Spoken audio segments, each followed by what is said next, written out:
Eu vou começar, a gente vai estudar nesses 4 domingos de julho a carta de 1 aos Tessalonicenses, e nessa carta você está vendo uma imagem, e essa imagem é uma imagem de Tessalônica, chamado Arco de Galério, tá? Fica na Via Ignácia, nós vamos falar um pouquinho o que é essa Via Ignácia, e hoje é chamada não Tessalônica, mas é chamada de Salônica, tá?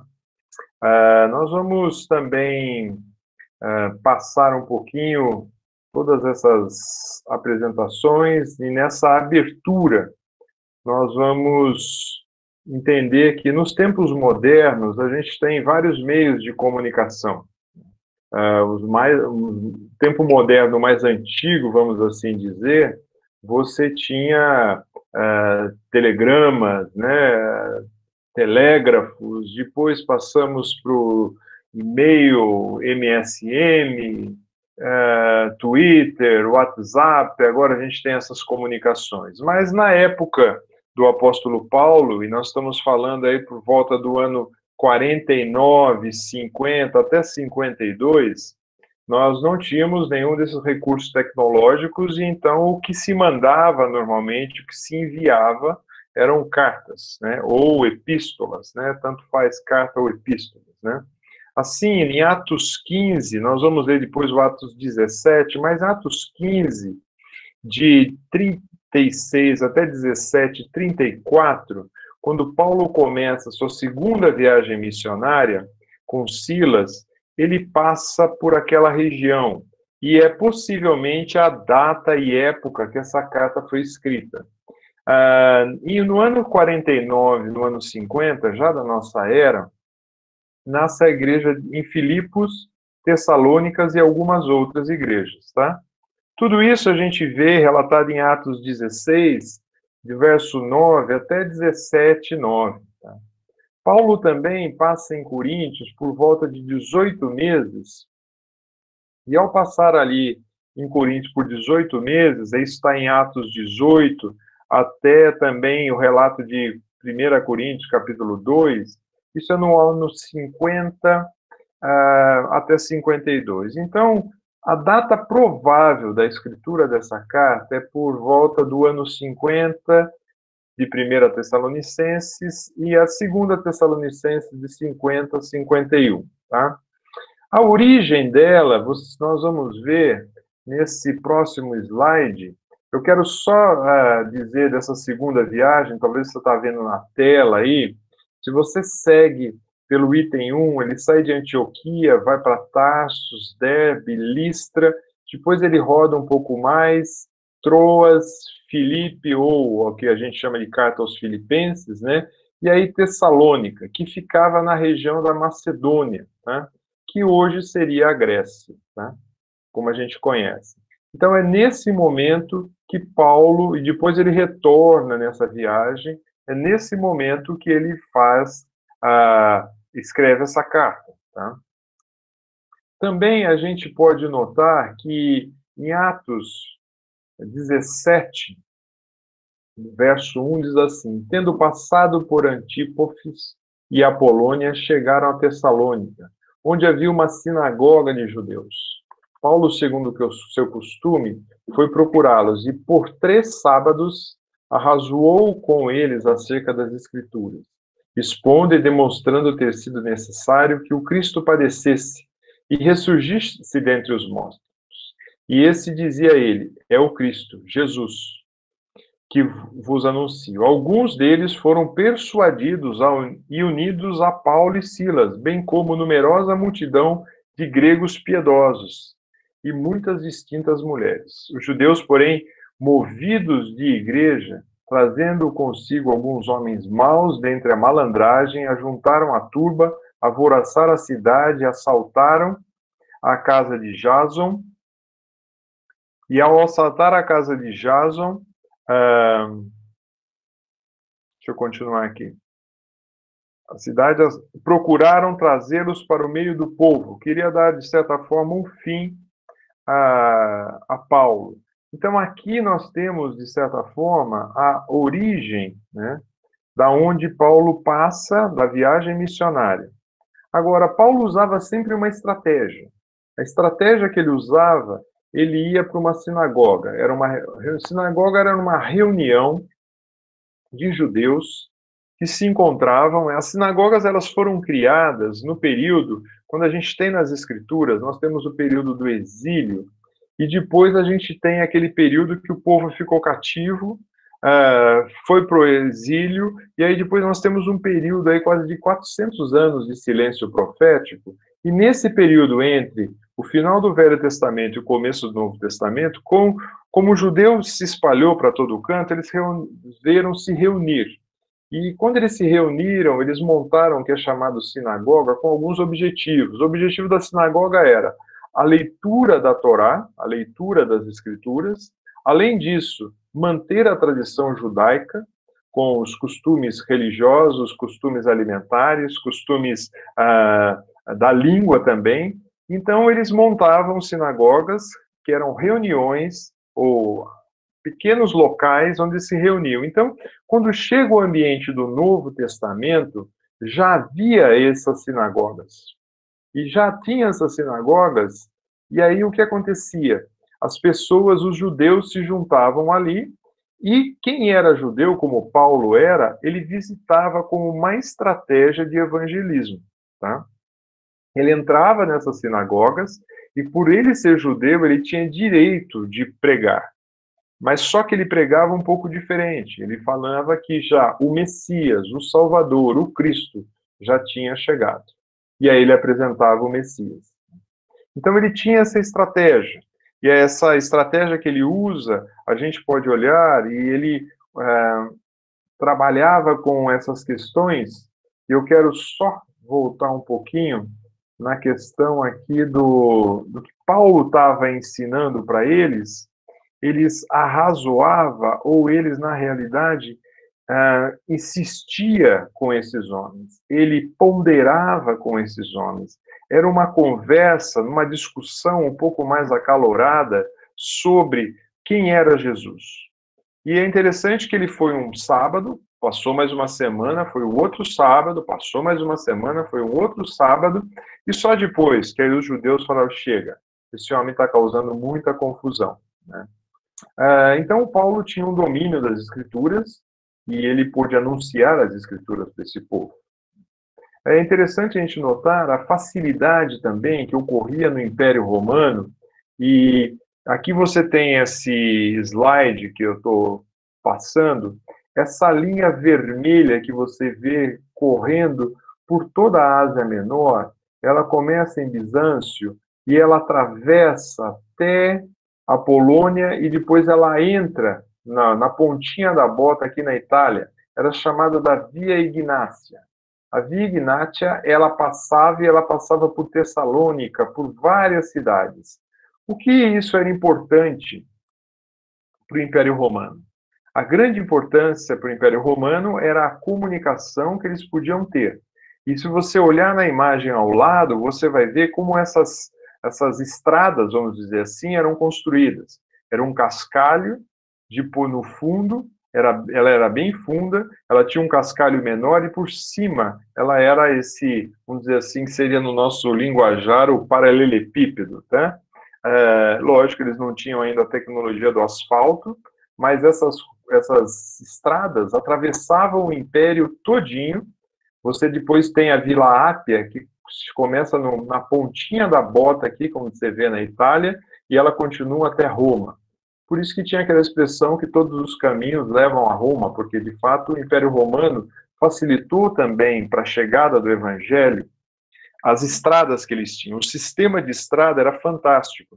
Então, os missionários da época, Paulo e o pessoal, podiam se deslocar rapidamente para todas as direções. E ao se deslocar, o evangelho podia chegar. Tá?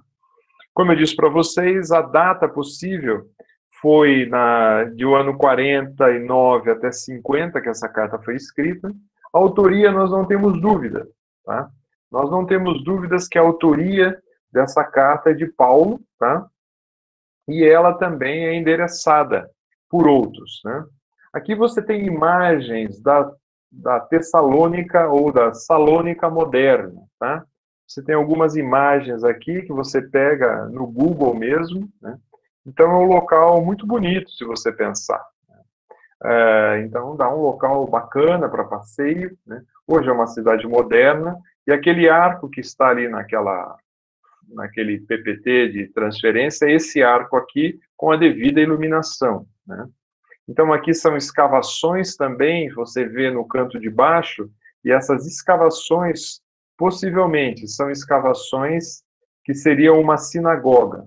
Então você tem essa sinagoga aparecendo aqui, onde teria possivelmente as reuniões, não se sabe se Paulo teve ali, mas era uma sinagoga. Então esse aqui você tem a Tessalônica moderna hoje, tá? Como eu falei da autoria, a autoria é dada ao apóstolo Paulo, tá? Mas se você lê e pega o primeiro verso já da carta, você tem... Deixa eu voltar nessa imagem aqui. O Monte Olimpo, por que isso é importante, tá? Por algo que nós vamos ler à frente um pouquinho. No mundo religioso, nos dias principalmente na República, na Grécia Antiga, eles tinham, além da política importante, eles tinham também um panteão de deuses. E esse monte aqui que você vê, o Monte Olimpo, é um monte que fica na Grécia, e ele é considerado um monte de fato alto, de 2.900 metros de altitude, né, ou 9.500 pés de altura, e ele fica a 100 metros, aproximadamente, 100 quilômetros, desculpa, de Tessalônica, ou de Salônica atual. Então era uma imagem que possivelmente o pessoal que estava aqui na cidade, eles veriam esse monte com tranquilidade. Não seria algo muito difícil para eles. Agora, por que que isso é tão importante? Por que que se faz esse monte necessário? Porque lá em cima, ou na ideia lá de cima, os gregos eles tinham a visão de um panteão de deuses. E o seu panteão está fixado aí, você pode ver, ele tinha como Zeus, né? O deus dos deuses, tinha a Hera, que era a esposa de Zeus, e você tem as imagens aqui que o pessoal retratou em gravuras, né? Poseidon, que cuidava dos mares, Hades, mundo dos mortos, Atenas, da guerreira da guerra e da justiça, Apolo, Artemis, e assim vai. Então, esse panteão era que os gregos cultuavam. Então, eles tinham isso dentro da sua, de certa forma, da sua religiosidade, e o autor, por sua vez, o apóstolo Paulo, ele vai pegar isso e vai trabalhar dentro da carta, como nós vamos ver mais à frente quando a gente abrir de fato a carta. Estou dando todo esse pano de fundo para a gente entender um pouquinho mais do que ocorria e por que era uma cidade de fato muito importante para o Império Romano. E o apóstolo Paulo chega naquela sinagoga, começa a anunciar ali o evangelho. Nós vamos ver também que há alguns personagens nessa carta. Se nós olharmos e lermos ela de ponta a ponta, você vai ver Paulo, você vai ver Silvano. Silvano nada mais é, talvez você até tenha uma confusão. Por que aparece Silvano e aparece em algumas versões Silas, tá? Silas é a forma aramaica de Saulo, tá? Então, às vezes, ela aparece como Silas ou como Silvano, que é o mesmo personagem, tá? Você tinha Timóteo, que é retratado nessa carta também, que é o filho espiritual de Paulo, né? Um discípulo de Paulo, é um dos primeiros, né? Na primeira missão, Paulo encoraja o pessoal de Tessalônica e Timóteo está junto. Você vê o Espírito Santo, puxa, mas por que você pôs o Espírito Santo como personagem? Porque o Espírito Santo, na realidade, ele é a terceira pessoa da Trindade. Ele não é uma força, não é um poder mágico, não é nada disso. Mas ela é uma pessoa, o Espírito Santo, e ele tem atributos e características de uma pessoa. Também, os personagens que vão aparecer nessa carta são os crentes da igreja de Tessalônica, ou seja, da cidade de Tessalônica. E também vão aparecer os crentes da Macedônia e da Acaia, que eram as regiões próximas ali. Aparece o Senhor Jesus Cristo, sem dúvida, tá? E aparece também, nós vamos ver aí o próprio Deus como esses personagens, né? Assim, quando a gente olha essas visões, essa apresentação, eu proponho para vocês um esboço dessa carta, tá? O Carlos Oswaldo Pinto, que foi reitor do Seminário Palavra da Vida, professor, doutor em teologia, ele propõe no seu livro, quando a gente pensa no livro dele, do Novo Testamento, ele fala sobre uma saudação, uma consagração, uma vindicação, uma exortação, revelação, exortação e a conclusão, pensando na carta como um todo, tá? Eu quero propor para vocês algo um pouquinho diferente. Uma saudação, nós vamos ver um bom período de gratidão do apóstolo Paulo, tá? O apóstolo Paulo vai fazer uma gratidão do pessoal, para o pessoal, né? E também ele vai colocar algumas exigências ou algumas exortações para o povo. Há também o interesse do apóstolo Paulo. Há também práticas e exortações, quando a gente vai ver no capítulo 5, e tem algumas introduções ou instruções finais, né? Então, eu quero trabalhar com esse esboço, um pouco diferente do Carlos Oswaldo, eu quero trabalhar com esse esboço, tá? Também alguns destaques que essa carta apresenta para nós. Eu estou olhando a carta como um todo, tá? É interessante você notar que no final de cada capítulo, do primeiro capítulo, o último versículo, do capítulo 2, verso 19, do capítulo 3, verso 13, do capítulo 4, verso 16 e 17, do capítulo 5, verso 23, aparece uma palavra chamada parousia, que significa presença, advento ou a segunda vinda de Cristo. Então, o apóstolo Paulo destaca isso na carta 5 vezes, uma em cada capítulo, trazendo um destaque importante para isso. Nenhuma outra carta o apóstolo Paulo trabalha tanto para falar sobre a segunda vinda de Cristo. E para nós, nesses dias que estamos vendo, né, estamos percebendo a pandemia, né, você viu aí, né, pessoal, pandemia, logo depois o que sobrou da pandemia veio os gafanhotos. O que sobrou dos gafanhotos, e cada semana parece que aparece uma nova praga para querer pegar o povo, né? E alguns já estão até traçando já quando vai ser a volta, quando Jesus vai chegar. O apóstolo Paulo tinha isso em mente. Ele sabia que a volta de Cristo é iminente. E nós também temos que ter isso em mente. Agora, quando isso vai acontecer, aí é outra história, tá? Voltando ali também alguns destaques dessa carta, 21 vezes é citada a palavra irmão. Né? 21 vezes para um relacionamento de intimidade, proximidade ou de irmandade. O apóstolo Paulo usa essa expressão irmãos. Né? Deus é citado 31 vezes, sendo que 6 vezes só no primeiro capítulo da carta, ou seja, há um destaque para a pessoa de Deus, do Senhor Deus. Jesus Cristo também é citado 15 vezes. Então, quando a gente olha esses destaques da carta, vale a pena a gente notar a importância que o apóstolo Paulo está dando para a volta de Cristo Jesus, para os irmãos que estão reunidos ali em Tessalônica, o próprio Senhor Deus e o Senhor Jesus Cristo também. Né? Há também nessa carta mais alguns destaques, né, que eu quero destacar por 3 questões. Tá? O primeiro deles, eu já falei, apresenta para nós 3 condições que nós vamos ver. É postado, quem é o autor? É o apóstolo Paulo, mas o apóstolo Paulo, no verso 1, ele diz assim para nós, né? Ele diz: Paulo, Silvano, Silas e Timóteo. Então, os 3 estão postando uma carta à igreja de Tessalonicenses. Em Deus Pai e do Senhor Jesus Cristo. A vocês graça e paz da parte de Deus e do nosso Senhor Jesus Cristo. A postagem é feita pelos 3, mas a autoria é do apóstolo Paulo. É interessante também que nós vamos notar que tem 3 recordações nessa carta.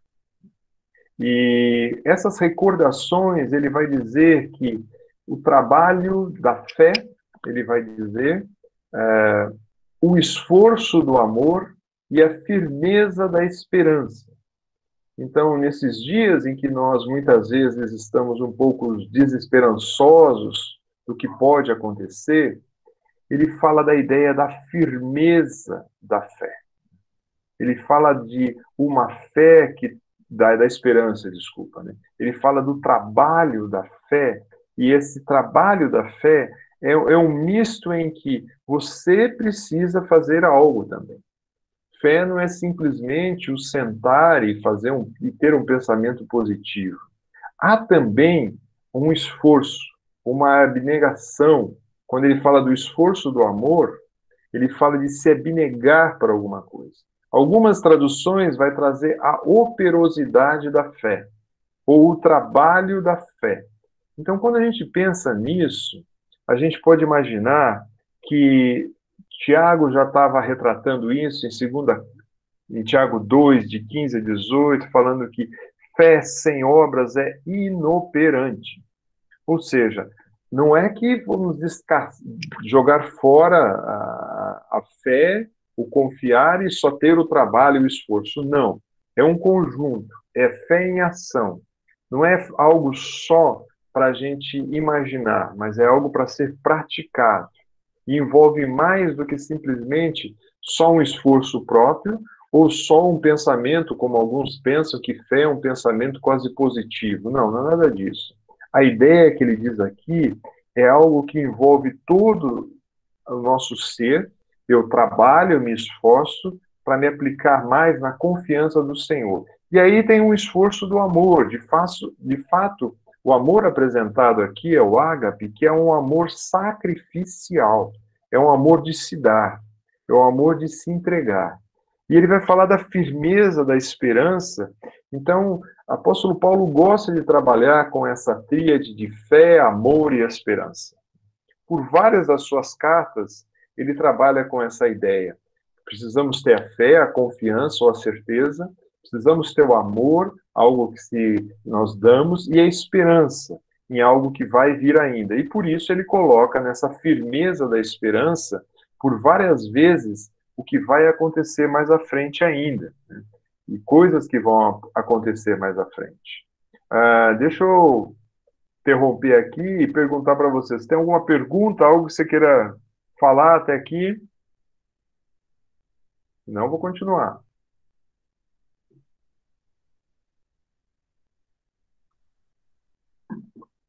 Podemos continuar? Então vamos lá. É interessante nós notarmos também que o apóstolo Paulo usa na sua pregação três características dessa pregação. E ele vai dizer no verso 5, tá? Ele diz assim: porque o nosso evangelho não chegou a vocês somente em palavra. Então, não foi algo só de um discurso. E os gregos, de forma geral, eles eram muito bons em discursos, era bom em discursar. Então, o apóstolo Paulo está falando, a nossa pregação não chegou meramente numa declaração retórica vazia, sem o coração. Então, muitas vezes, nós que desejamos anunciar a Cristo, nós queremos anunciar a Cristo, às vezes, só pelo achismo. Mas ele fala assim, não, é algo bem mais fundamentado. Não foi só nas palavras, teve a palavra também. E ele continua no verso dizendo assim, mas também no poder do Espírito. Ou seja, não foi no esforço próprio. O apóstolo Paulo teve algumas experiências, de certa forma, frustrante, quando ele, de certa forma, quis pregar o evangelho pelaquilo que ele conhecia, pelo poder da sua intelectualidade. E ele chega a dizer que aquilo lá não tinha dado muito certo na pregação.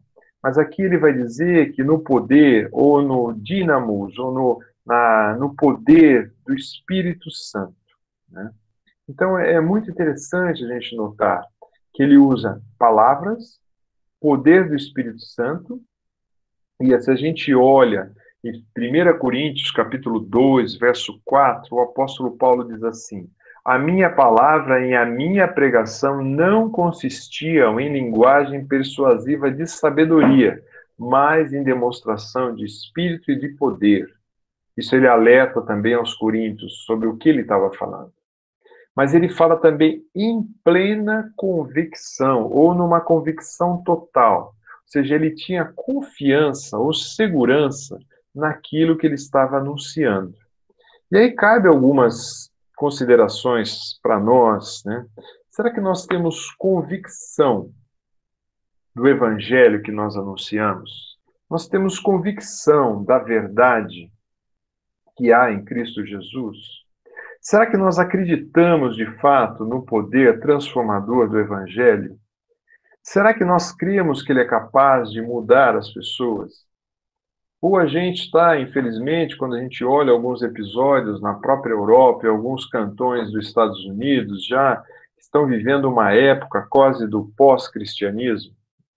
Então, será que eles de fato deixaram de acreditar na essência do Evangelho, no poder do Evangelho de transformar as pessoas? E o Romanos, capítulo 1, verso 16, diz assim: pois não me envergonho do Evangelho, porque é o poder de Deus para a salvação de todo aquele que crê. Ele fala primeiro o judeu e também o grego. Então, o apóstolo Paulo tinha essa convicção muito clara, que o Evangelho era poderoso para transformar vidas. Mais do que simplesmente, hoje nós temos sido inundados com a ideia de auxiliar as pessoas. Isso é muito bom, eu acho que isso é ótimo, nós temos que fazer isso, nós temos que exercer a caridade, nós temos que exercer o cuidado com as pessoas, nós temos que levar a comida para aqueles que estão necessitados. Mas alguns chegam à beira de dizer que se o pão chegou àquela pessoa, isso estou falando de evangélicos, tá? Se o pão chegou àquela pessoa, o evangelho já chegou. Não, isso não é verdade. O pão chegou àquela pessoa, o evangelho precisa ser anunciado dessa forma. De que forma? Não só em palavras, em poder do Espírito e também em plena convicção. Então tem muita gente hoje levando um prato de sopa e falando para a pessoa que Deus te abençoe, achando que essa pessoa está salva. Essa pessoa não está salva. Ainda não está salva. O levar o alimento é uma boa porta de entrada, mas ainda não é a solução. O evangelho precisa ser anunciado. Tá? Então nós vivemos o que é chamado hoje de evangelho progressista, que é essa visão.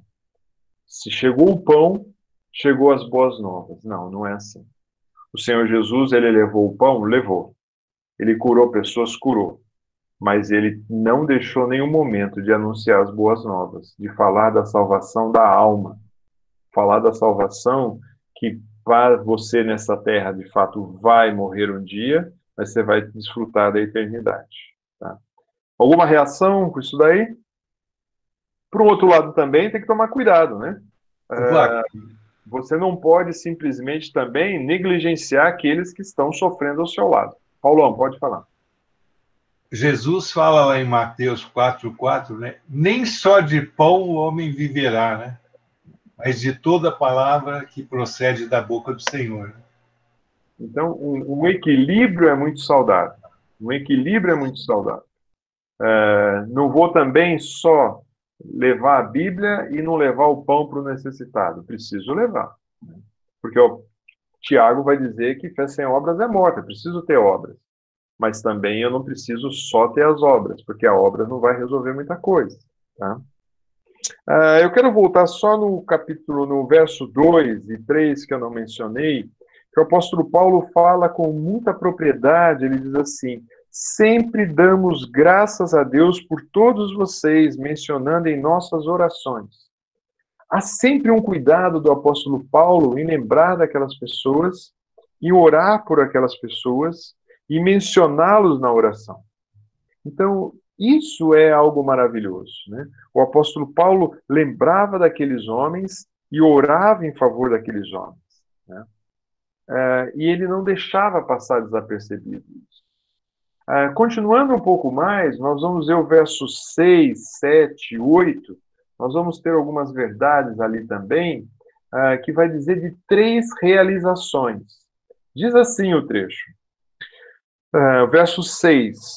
De fato, vocês se tornaram nossos imitadores e do Senhor, pois apesar de muitos sofrimentos, receberam a palavra com alegria que vem do Espírito Santo, assim tornando-se modelo para todos os crentes que estão na Macedônia e na Acaia.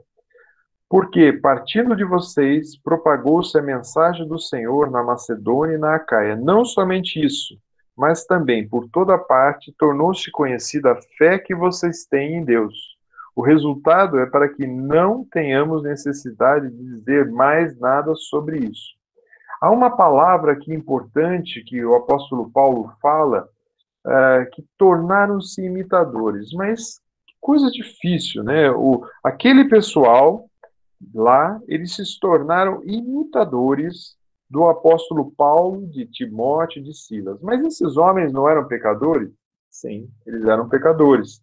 Mas é interessante que o apóstolo Paulo, de fato, vocês se tornaram nossos imitadores e do Senhor. Então é muito interessante porque essa imitação que eles estavam fazendo não era simplesmente seguindo um líder religioso, como o apóstolo Paulo era, mas eles estavam de fato olhando para Paulo e falando assim: através de Paulo nós podemos ver o próprio Senhor Deus. Através de Paulo a gente pode ver que esse homem é da parte de Deus.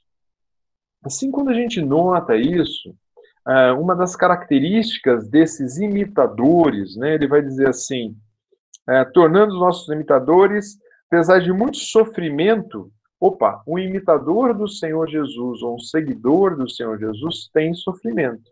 Mas ele diz uma característica que eu quero destacar, né? A palavra com alegria, né? Alegria em meio às aflições. Então, por meio de tribulações, por meio de tudo isso, esses homens ainda, eles se tornavam, entendiam que eram alegres, mesmo passando pelas dificuldades. Quando a gente abre em Hebreus, capítulo 12, verso 2, diz assim: tendo os olhos fitos em Jesus, autor e consumador da nossa fé, e ele, pela alegria que lhe fora proposta, suportou a cruz. Uau! Fala de alegria e suportar a cruz. Então, esse é o modelo que nós temos que seguir. A alegria não está relacionada, viu, gente, a sentimentos, tá? Alegria não tem a ver com sentimento nem com situações. Alegrias têm a ver com o que há gerado dentro de nós pelo novo nascimento em Cristo.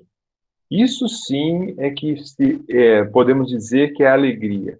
Efésios 5, 22, a alegria é uma marca do Espírito Santo.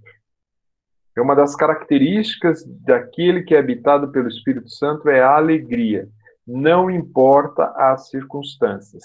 Se nós olharmos o apóstolo Paulo, o quanto ele foi chicoteado, esbofeteado e assim por diante, se você ver o relato lá em 2 Coríntios, falando do que ele sofreu na mão daqueles que o aprisionavam, e mesmo assim, ele tinha uma postura de alegria. Mas a postura comum nossa não é essa. Nossa postura comum é reclamação, murmuração, tristeza quando chega a adversidade. Assim, quando a gente olha o verso 7, né, ele vai dizer assim: assim tornamos-se modelo. Quando ele fala isso, a ideia é, nós aí nesse momento, nós somos imitadores de Paulo, imitadores de Timóteo, imitadores de Silas, mas nós somos, de fato, e esses são imitadores do Senhor, isso nos traz alegria, e aí ele vai usar também o verso 7, assim, vocês se tornam modelo para quem? Para todos os crentes daquela região. Quando a gente olha, deixa eu ver, eu acredito que eu deva ter aqui, não tem, desculpa, faltou um mapa aqui, tá? Faltou um mapa para mostrar. Mas quando a gente olha no mapa, a Acaia ficava um pouco abaixo, a Macedônia um pouquinho mais alto, tá? E também ele vai dizer, a Macedônia era composta, depois semana que vem eu providencio um slide para isso.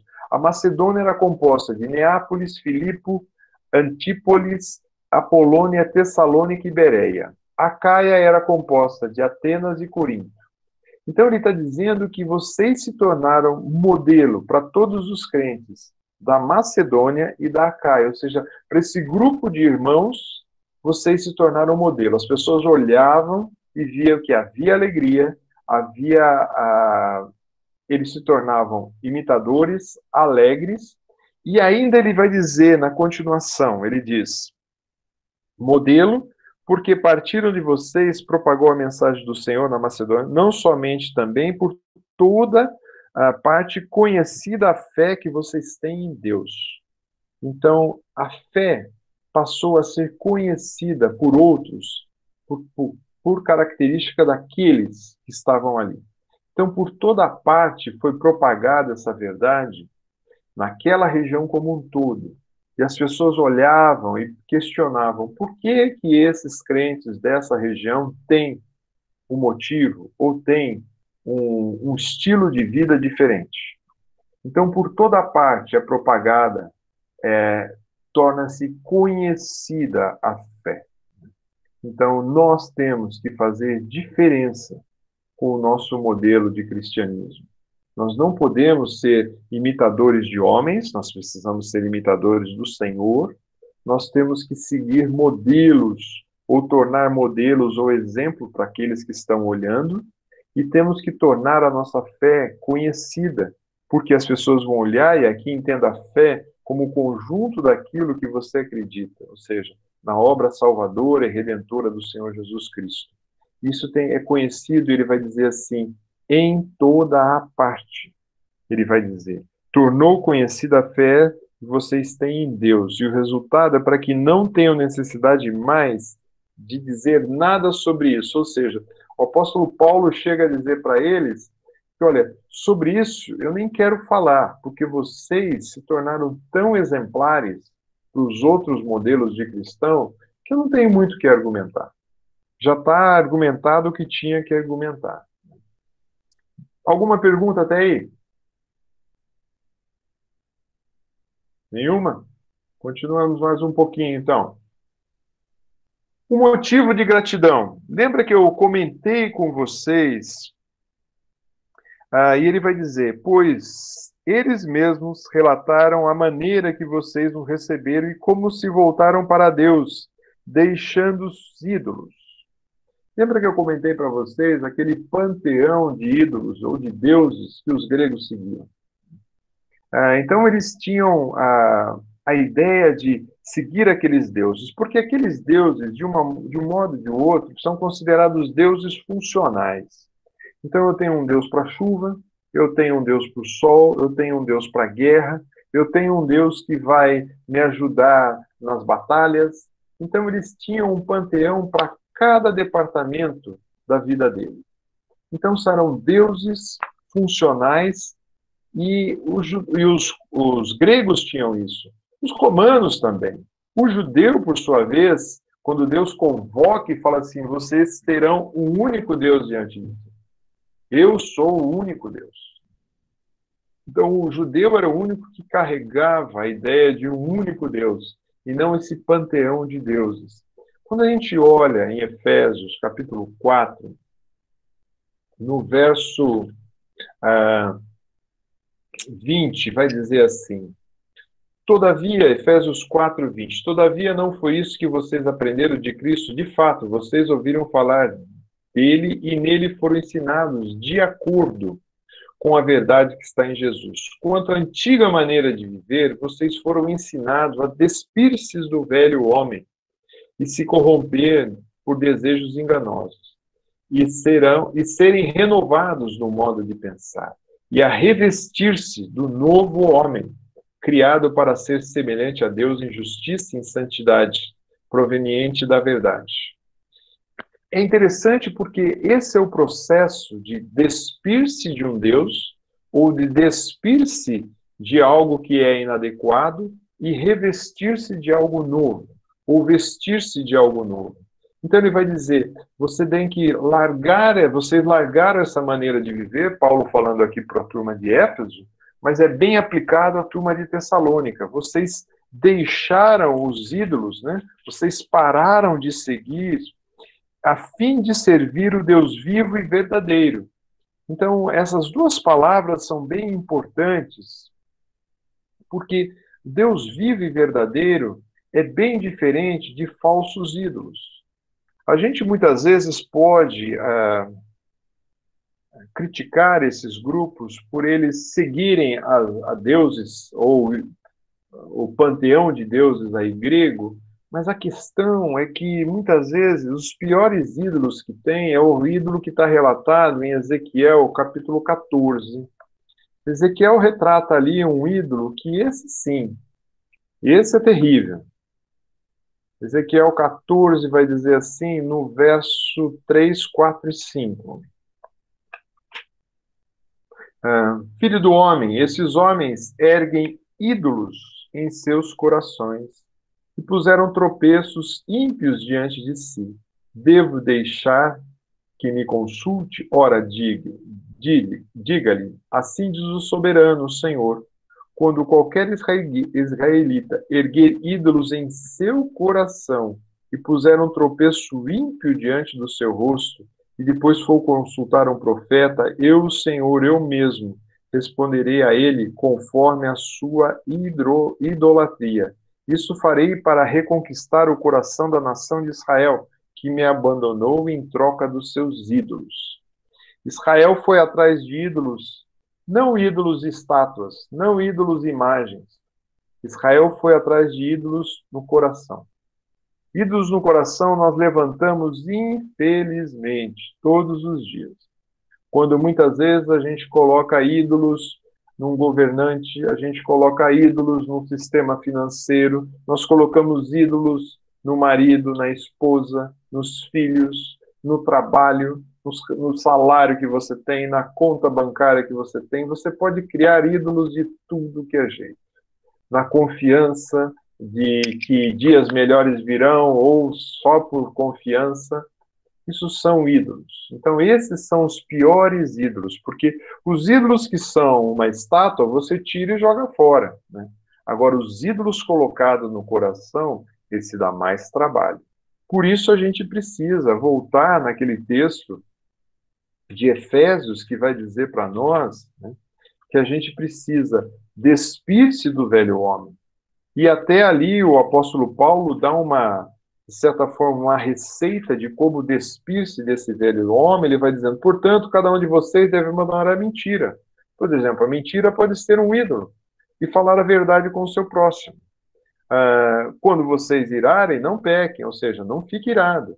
No 28 de Efésios 4 vai dizer, o que furtava não furta mais, antes trabalha. Opa!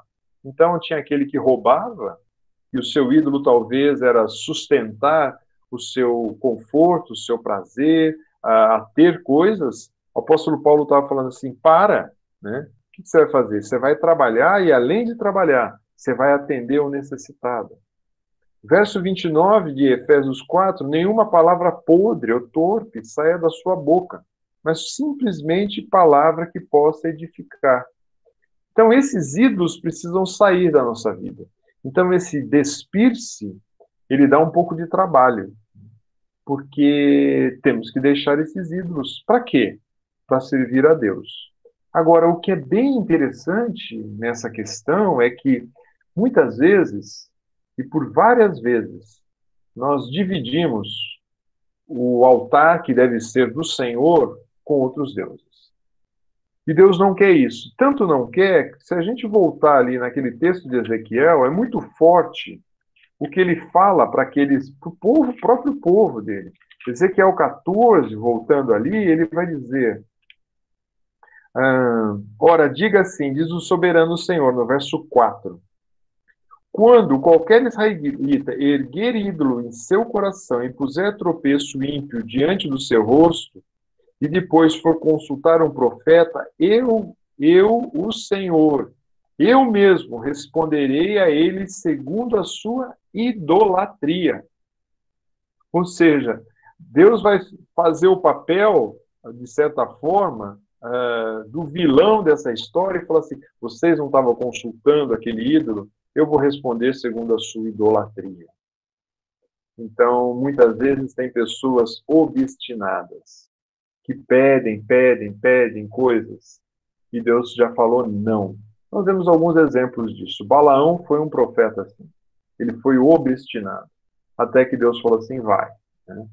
E a gente tem outros exemplos. Né?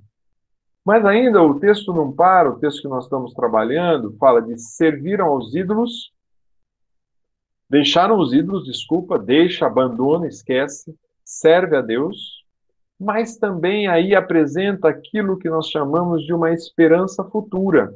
Olha o verso 10, vai dizer assim: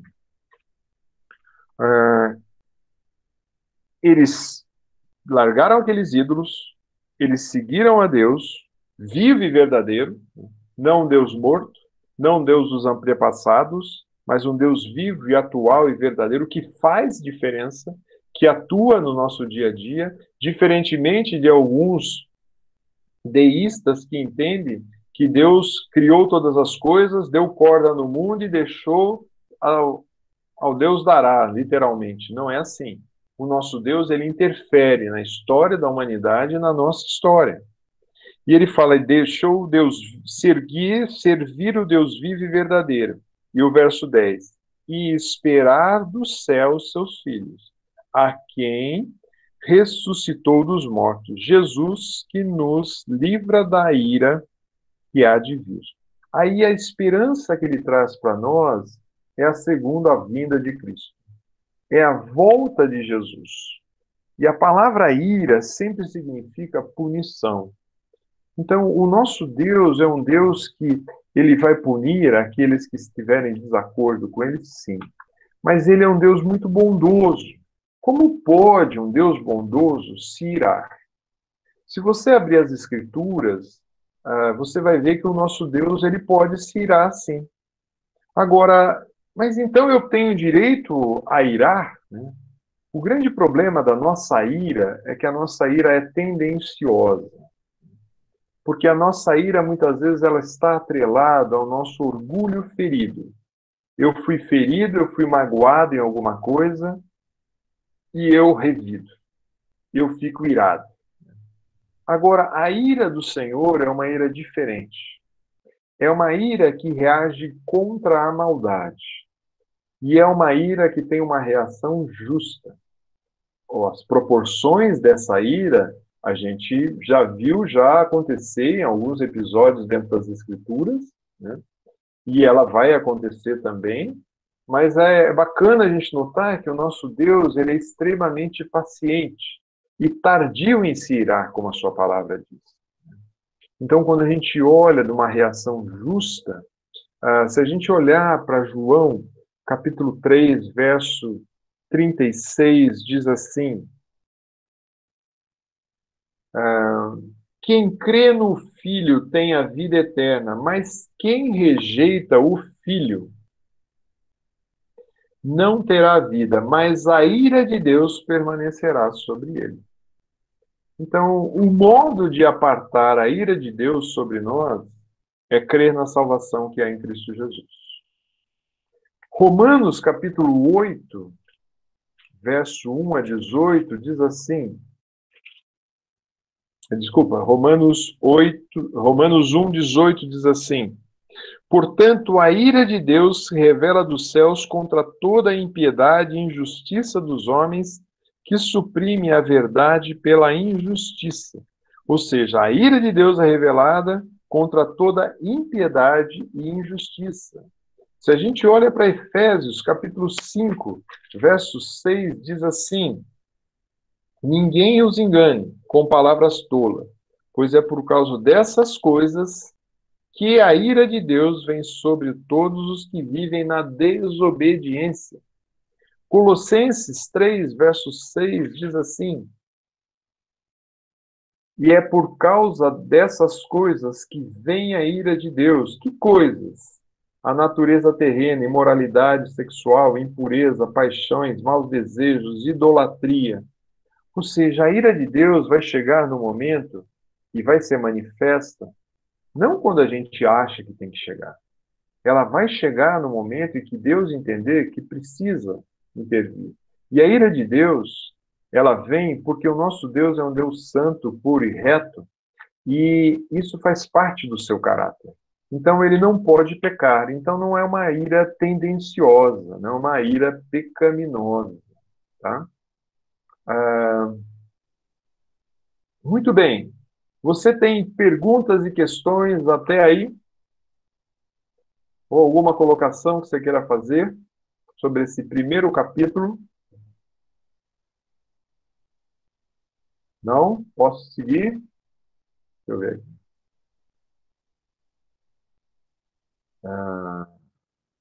Desculpa, você falou que hoje estamos no Evangelho do Pão? Não, não foi bem isso que eu disse. O que eu disse é o seguinte: hoje alguns entendem que se o Evangelho, ou seja, se o pão chegar àquele que tem fome e é carente, o Evangelho chegou lá. Esse normalmente são os não é só isso que é composto dos que é dito de evangélicos progressistas, não é só isso. Eles têm direito pela terra, eles têm uma série de coisas, mas uma das questões é essa: se eu levar o pão, a comida para o carente, se eu atender o necessitado, pronto, o evangelho chegou. Eu não acredito nisso. Porque senão a gente não faria mais missões e precisando equipar os nossos missionários, ou o apóstolo Paulo mesmo faria um pouco diferente. Né? O Senhor Jesus, então, quando ele multiplicou o pão, ele teve palavras, não só multiplicou o pão, ele ensinou a respeito do reino e da chegada do reino. Então, eu acredito que a gente tem como oportunidade levar o pão ao necessitado, sim, né? Mas aproveite e pregue o evangelho. Se não conseguir levar o pão, pregue o evangelho. Agora, se você não tem condição de pregar o evangelho, também ofereça o pão, porque talvez você vai conseguir dar o pão e não vai conseguir evangelizar. Mas as duas coisas precisam caminhar juntas. Tá?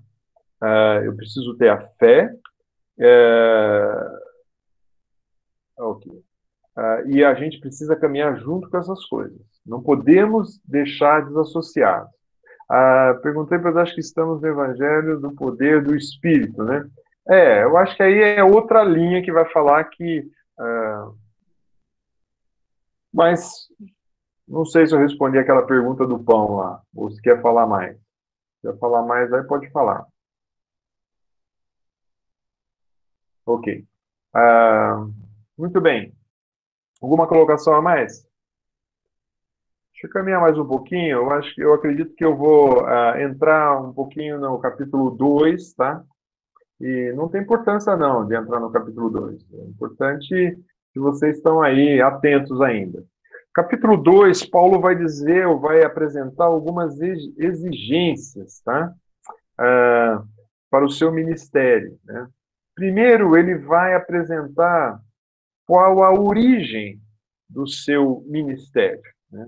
Ele vai apresentar nessas exigências que ele leva à frente, ele vai dizer que, e não só aqui, mas quando a gente pensa em Coríntios também, o apóstolo Paulo apresenta algumas origens e aprovação do seu ministério, porque o grande problema é quem será que nós queremos agradar? Ou quem será que o apóstolo Paulo está querendo agradar? Né? Então, ele apresenta a defesa do seu ministério, ele comumente faz isso nas suas cartas, né? E ele vai falar sobre o que é importante fazer. Então, ele fala primeiro que a defesa do ministério, ou a aprovação, ou a origem, é agradar quem com o testemunho dele. E ele começa dizendo assim: irmãos, vocês mesmos sabem que a visita que lhe fizemos não foi inútil. Apesar de termos sido maltratados, insultados em Filipe, como vocês sabem, com a ajuda do nosso Deus, tivemos coragem de anunciar o evangelho de Deus em meio a muitas lutas. Tá? E aí ele continua: pois a nossa exortação não vem ou não tem origem. Aí ele começa a apresentar aonde tem a origem da exortação dele. Então, eu só quero voltar nesse texto, o que aconteceu em Filipe, Atos 16, 22, diz assim lá. Atos 16, 22.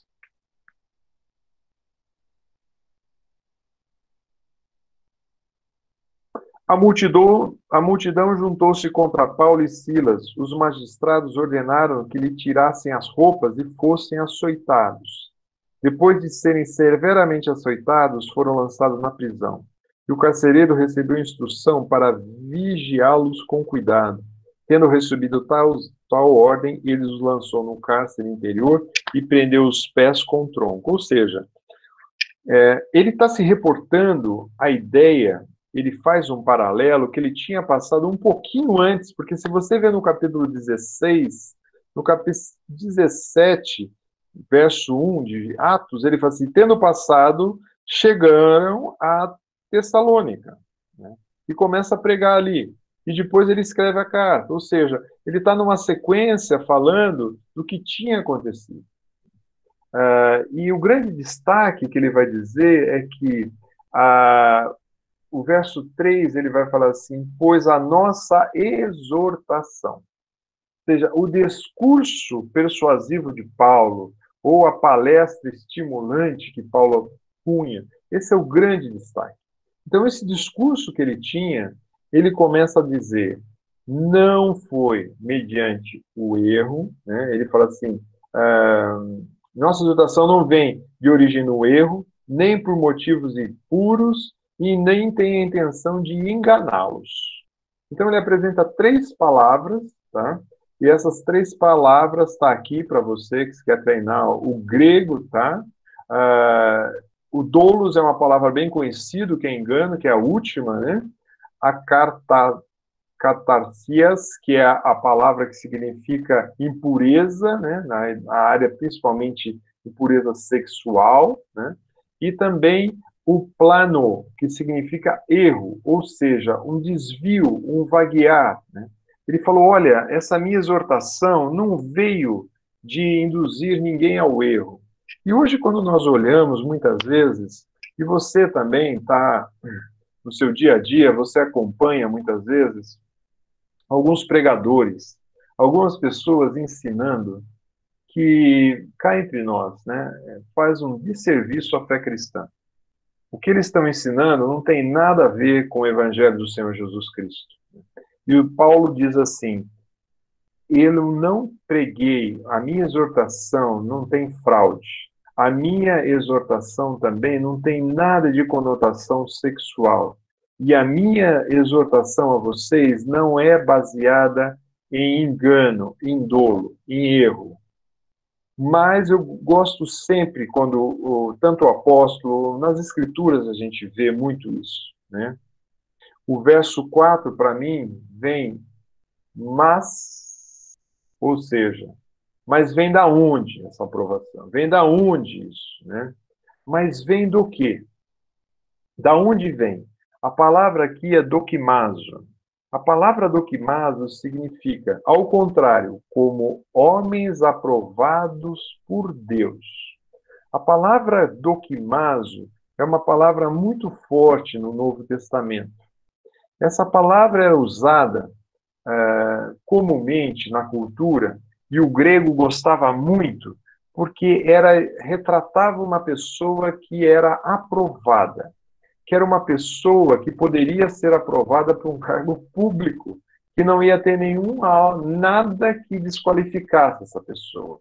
E essa pessoa também, ela tinha uma característica, porque no grego antigo, eles usavam o doquimazo para uma pessoa que ele cunhava as moedas do império. Então, o Império Romano dava uma placa de prata para aquelas pessoas para que fizesse a moeda. E, normalmente, eles davam algo para fazer a perfuração nessa placa de prata. E alguns pegavam e colocavam essa peça que fazia a perfuração um pouco danificada, não fazendo um círculo tão completo. E as rebarbas eles tiravam e guardavam para si. Ou seja, ele segurava aquilo que não deveria segurar. Era a mesma coisa que mandasse você cunhar 1 quilo de ouro e você entregasse para o seu fornecedor 900 gramas. E aí o que ia acontecer? Aqueles 100 gramas você fica para você e ainda você recebe o seu salário. Então, o que acontecia no Império Romano, muitas das moedas, elas tinham seus defeitos por causa disso. Mas aquele homem que cunhava a moeda de forma correta, de forma justa, entregando aquilo que foi pedido, ele era chamado de dokimazo. Ele levava essa nomenclatura, né? Era uma pessoa aprovada, era uma pessoa reconhecida. Então, o apóstolo Paulo vai dizer que, quando ele chega com o evangelho, ele chega bem diferente. Ele chega como homens aprovados por Deus. Homens aprovados por Deus. Então, ele chega bem diferente, que vai dizer assim: mas Deus é que prova os nossos corações. Aqui é uma palavra muito forte, o apóstolo Paulo já usou várias vezes isso. Porque, às vezes, tem pessoas que querem a aprovação de pessoas. Querem que pessoas olhem para elas e falem assim: nossa, como você é um cara bacana, como você é um cara legal. Né? E o apóstolo Paulo vai dizer assim: ao contrário, como homens aprovados por Deus, não falamos para agradar pessoas, por isso que ele exortava, mas a Deus que prova os nossos corações. Então, muitas vezes, se você receber uma palavra dura de alguém te exortando, te ensinando, te orientando, né, entenda como uma orientação do próprio Deus que quer o melhor para a sua vida. E não você fala assim: nossa, essa pessoa, né, não presta, onde já se viu, me dá essa exortação. É lógico, tudo isso tem que ser com amor, tem que ser com cuidado. Né? Então, quando a gente olha isso, e eu vou parar com vocês por aqui, nesse verso 4, semana que vem a gente continua daí para frente, tá? Mas algumas verdades que a gente precisa aprender nesse texto, tá? Nessa primeira aula de hoje, né? A primeira delas, e que salta bem aos meus olhos, é alguns destaques que dão no livro, e principalmente a ideia de pensar, de a nossa fé ser uma fé que é operosa. Nós esforçarmos o nosso amor. Também a gente ter uma firmeza de esperança. E também, quando a gente pregar o evangelho, não é só na nossa palavra, mas é no poder, e principalmente no poder do Espírito Santo. Quando nós somos chamados a ser imitadores, nossa imitação não tem que ser de pessoas, mas a nossa imitação tem que ser do Senhor. Ele é o nosso modelo. É nele que nós temos que confiar. E também nossos ídolos do coração, como anda. Então, essa semana, acho que algo prático que você pode fazer é olhar como anda e quais são os ídolos que eu tenho corrido atrás. E limar ou tirar fora esses ídolos da sua vida, como diz ali, o despir e revestir, né? Por quê? Porque há uma esperança futura. E a ira de Deus pode pesar também. E pensando um pouquinho nessa última parte que a gente falou, né, sobre o apóstolo Paulo, nós precisamos de fato, né, sermos homens aprovados. Em meio a uma sociedade totalmente corrompida, torta, desvirtuada, cada um buscando seus interesses, nós precisamos ser aprovados. Não aprovados por homens, como o próprio apóstolo Paulo diz, mas aprovados pelo Senhor. Dúvidas, perguntas que você tem? Senão eu vou orar. Alguma questão que você quer colocar? Ok? Vou orar então. Deus, nós te somos muito gratos, porque a sua bondade, a sua graça sobre nós tem repousado, Pai. Te agradeço pelo cuidado que o Senhor tem tido comigo e cada um dos meus irmãos. Nos ensina, Senhor, assim, termos um coração totalmente inclinado a Ti, e todos aqueles ídolos que muitas vezes querem fazer morada na nossa vida, o Senhor nos ajude a tirar. Trabalhe em nós, ó Pai, para que tenhamos uma vida, uma firmeza na esperança e principalmente no retorno do Senhor Jesus, que seja uma vida que te honre, que te glorifique. Quero te agradecer pela sua bondade sobre nós. O Senhor tem nos dado suprimento, lar, o Senhor tem nos dado saúde, o Senhor continue, Senhor, derramando sua graça e bondade sobre nós, que saibamos repartir com aqueles que são necessitados, principalmente, Senhor, o Evangelho da Graça, levar também aqueles que passam por necessidades físicas, um consolo, um conforto, e muitas vezes o Senhor nos ajude com tudo isso, Pai. Quero agradecer por cada um dos meus irmãos aqui, que o Senhor possa nos dar uma semana que redunde em honra e glória a Ti. É em Cristo Jesus que nós oramos. Amém.